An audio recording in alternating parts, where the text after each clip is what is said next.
Isang rumor kay Manny Pacquiao. Isang alitang umabot sa korte kasama ang sariling kapatid. Isang mahabang tampuhan kay Aiko Melendez. At isang kontrobersyal na relasyon na nagdala ng matinding bashing.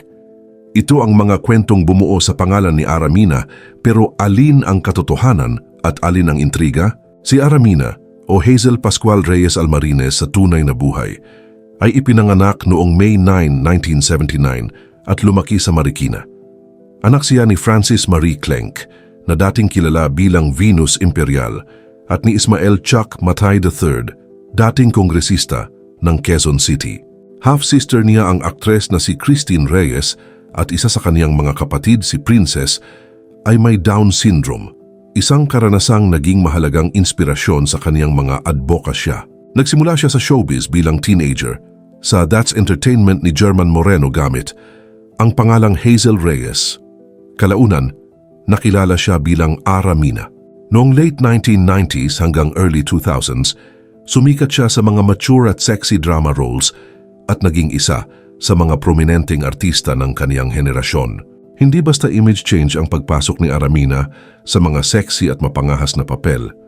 Sa mga panayam, inilalarawan niya ito bilang bahagi ng career strategy at paraan upang magkaroon ng mas malalaking oportunidad sa industriya.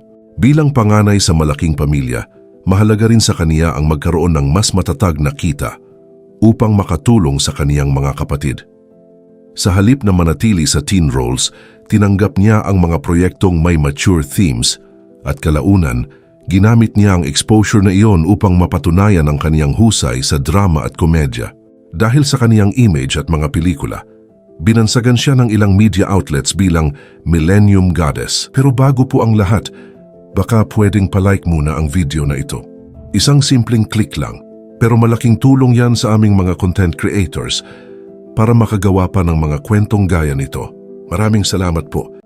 Ngunit hindi siya nanatili sa sexy star label. Sa paglipas ng panahon, pinatunayan niyang kaya niyang humawak ng mas mabibigat at komplikadong roles. Malaking turning point sa karir ni Aramina ang Mano Po noong 2002, kung saan ginampanan niya si Richelle Go. Dahil dito, nakatanggap siya ng Best Actress Award sa Metro Manila Film Festival at napatunayang kaya niyang humawak ng mabibigat na drama roles. Nagpatuloy ang kaniyang pagkilala sa Ang Huling Birhen sa Lupa na nagbigay sa kaniya ng FAMAS Best Actress Recognition. Nakilala rin siya sa Bubble Gang dahil sa kaniyang comedy skills. Ngayon, pag-usapan natin ang isa sa pinakamalaking rumor na idinikit sa kaniyang pangalan, ang issue kay Manny Pacquiao. Noong 2007, nagkatambal sina Aramina at Manny Pacquiao sa pelikulang Anak ng Commander. Dahil sa kanilang pagiging magkapareha sa proyekto, nagsimulang kumalat ang mga tsismis na may espesyal silang relasyon sa labas ng trabaho. May mga kwentong lumabas tungkol sa kissing scene sa pelikula, mga umano'y regalo, at mga spekulasyon tungkol sa kanilang closeness. Walang opisyal na patunay na nagkaroon ng relasyon sina Aramina at Manny Pacquiao. Pareho nilang itinanggi ang mga tsismis habang nilinaw ni Ara na sariling kita at bank loan ang pinanggalingan ng kaniyang bahay.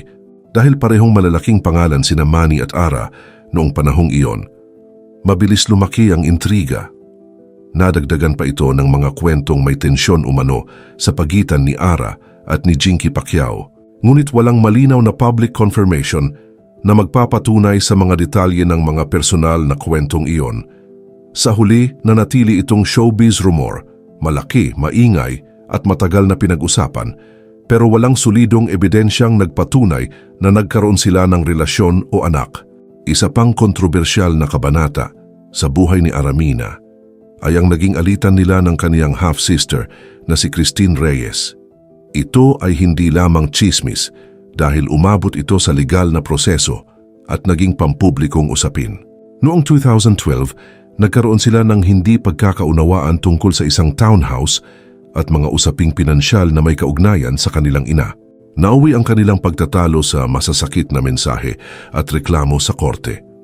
Nagsampa si Aramina ng kaso laban kay Christine, kabilang ang mga reklamong may kaugnayan sa libel at grave coercion. Mabigat ang dating nito sa publiko dahil magkapatid ang sangkot.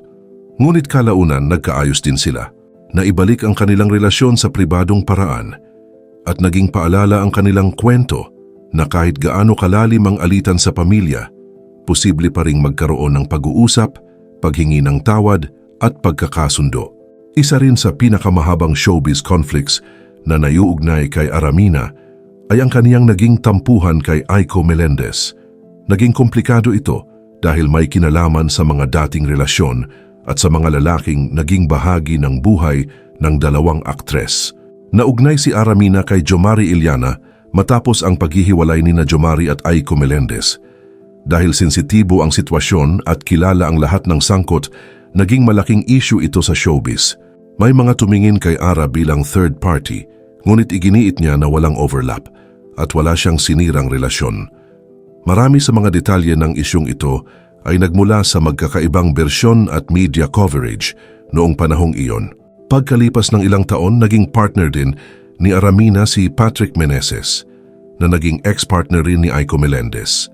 Dahil dito, muling bumalik ang usapin tungkol sa kanilang koneksyon sa parehong mga lalaki. Tumagal ng maraming taon ang lamat sa pagitan ni Ara at Aiko, ngunit noong 2017 ay nagkaroon sila ng pagkakataong magkausap at magkaayos.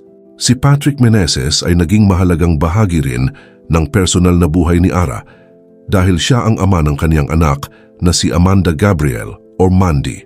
Matapos ang kanilang hiwalayan, naging maayos ang kanilang co-parenting setup. Hindi man nagtagal ang kanilang relasyon, nagawa nilang unahin ang kapakanan ng kanilang anak. Noong 2018, inakusahan si Aramina ng ilang netizens na naging third party umano sa relasyon ni Dave Almarines at ng dati nitong fiancé na si Rina Navarro. Kumalat ang mga blind item at kwento tungkol sa umano'y mga mensahe ni Ara at Dave, kaya umani siya ng matinding bashing. Hindi kinumpirma ni Ara ang paratang na may inagaw siya at pinili niyang huwag sagutin ang lahat ng aligasyon. Sa kalaunan, nagpakasal sina Aramina at Dave Almarines noong June 30, 2021 sa Baguio.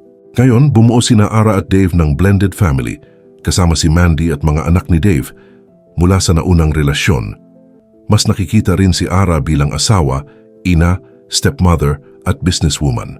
Bukod sa showbiz, abala rin siya sa negosyo, kabilang ang Hazelberry Cafe at ilang beauty ventures. Dumaan man siya sa mga pagsubok sa negosyo, nagpatuloy siyang mag-adjust at magpalago ng kaniyang mga proyekto. Noong 2025, gumawa si Aramina ng panibagong hakbang nang tumakbo siya bilang konsehal sa District 2 ng Pasig City. Hindi siya pinalad na manalo sa halalan, ngunit naging mahalagang bahagi ito ng kaniyang public journey. Hindi rin ito ang unang pagkakataong sinubukan niya ang politika dahil tumakbo rin siya noon bilang konsehal sa Quezon City. May mga kritiko na nagsabing celebrity advantage ang dala niya sa pagpasok sa politika. May iba namang nagsabing may karapatan siyang subukan ang public service tulad ng ibang Pilipino. Anuman ang pananaw ng publiko, ipinakita ng kaniyang kandidatura na handa siyang sumubok ng bagong direksyon sa buhay. Sa kabila ng mga issue at tagumpay, nanatiling relevant si Aramina. Higit sa kontrobersya, kwento niya ito ng pagbabago at pagpapatuloy.